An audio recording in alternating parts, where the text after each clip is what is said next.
Welcome. In this video, we're going to continue working through Daniel chapter 11, verse 30, which is all about the 6th Syrian war. But before we read the verse, we just need to take a step back and appreciate that the 6th Syrian war is not a single event, but rather multiple events. The war begins in 169 BC, when Antiochus launches his first attack on the Egyptian king Ptolemy VI. Antiochus successfully defeats Ptolemy in battle, but he isn't able to besiege Alexandria, so he decides to return home.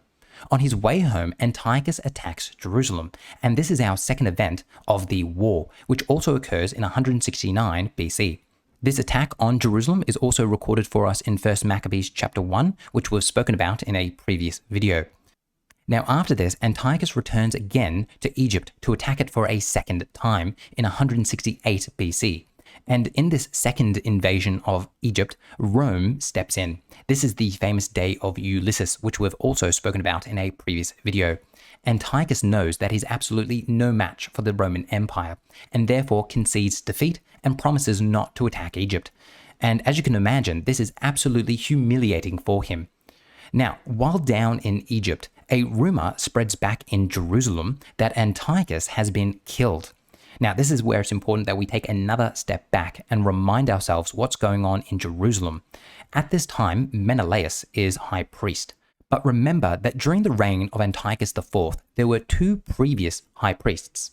The man who was first high priest was Onias III, and he was the legitimate high priest.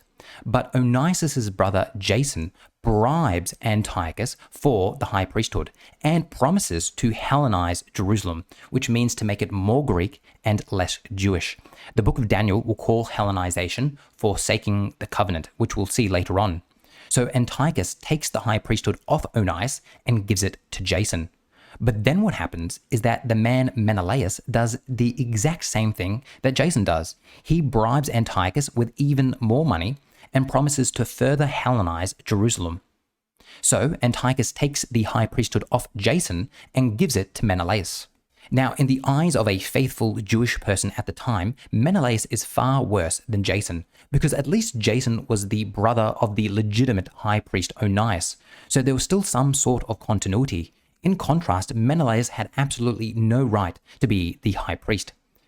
Now, all of this information is very important to keep in the back of our minds, because as I said before, during this time period, everyone in Jerusalem thinks that Antiochus has died down in Egypt. So, Jason, thinking Antiochus is dead, tries to overthrow Menelaus. Siao writes in his commentary, quote, "Meanwhile, rumors reached Palestine that Antiochus had been killed. Jason, who had been deposed as high priest by Antiochus in favor of Menelaus, led a group of rebels to storm Jerusalem, forcing Menelaus to retreat to the citadel to join the mercenaries. The timing of the rebellion could not have been worse." End quote. And the reason why the timing is so bad is because Antiochus is already angry about his defeat to the Romans, and now he has an insurrection on his hand. So he is furious. Siao writes in his commentary, quote, "Already humiliated by the Romans, Antiochus unleashed the fullness of his anger upon the Jews." So Antiochus attacks Jerusalem. And this is our fourth and final event of the 6th Syrian War, the second attack of Jerusalem in 168 BC. And during this attack, Jason is defeated. Having now reviewed all this history, let's now read verse 30 of Daniel chapter 11. It reads, "For ships of Kittim shall come against him, and he shall lose heart and withdraw." End quote. So this part of the verse is referring to Antiochus's second attack of Egypt in 168 and his humiliating encounter with Rome. The verse then continues, quote, "He shall be enraged and take action against the Holy Covenant. He shall turn back and pay heed to those who forsake the Holy Covenant."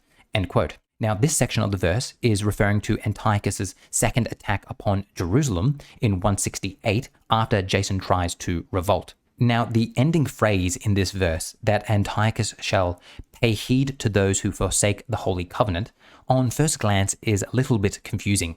But what it means, as Siao writes, is that, quote, Antiochus supported those who forsake the Holy Covenant, that is, Jewish renegades like Menelaus. End quote. So remember, even though Jason isn't a good guy, he still has more of a claim to the high priesthood, being the brother of Onias, and therefore Menelaus is seen as the one who truly represents forsaking the covenant. Now, having reviewed the history and broken down the verse before us, it's now time to ask a very important question, and that is, what sources do we have that any of this happened at all? Our sources are 2 Maccabees chapter 5 and the Dead Sea Scroll 4Q248. Let's begin by reading 2 Maccabees chapter 5. It reads, quote, "About this time, Antiochus made his second invasion of Egypt."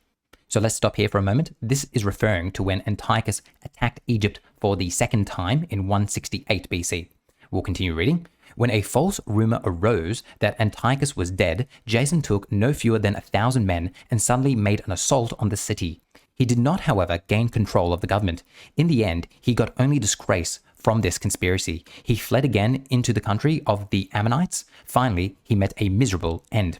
We then continue to read, quote, "When the news of what happened reached the king, he took it to mean that Judea was in revolt. So raging inwardly, he left Egypt and took the city by storm. He commanded his soldiers to cut down relentlessly everyone they met and to kill those who went into their houses." End quote.